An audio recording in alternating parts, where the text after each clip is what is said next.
Bona nit, per dir-ho d'alguna manera. Quina llàstima, no?, perdre en aquests últims instants de partit.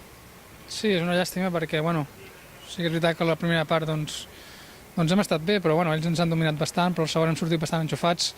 Els hem tancat una mica al seu camp, però un gol desgraciat de l'últim minut ens ha condemnat a perdre el partit. Ha merescut perdre el Lleida Esportiu, Albert? No hem merescut perdre, però potser tampoc guanyar, però crec que l'equip ha competit molt bé. Una llàstima l'última acció aquesta que hi ha hagut, però crec que l'equip surt no reforçat, perquè sempre que es perd doncs és un cop baix, però l'equip segueix treballant molt bé i seguirem amb la línia que portàvem aquests partits.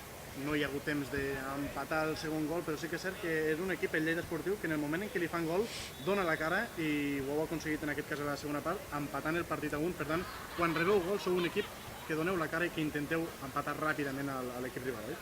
Som un equip que no ens donem mai per vençut, tenim un equip amb molt de caràcter, jugadors amb molt de caràcter i no volem perdre ni un punt i això es demostra en cada acció del partit i sobretot quan les coses van mal dades doncs l'equip treu aquest plus per remuntar la situació.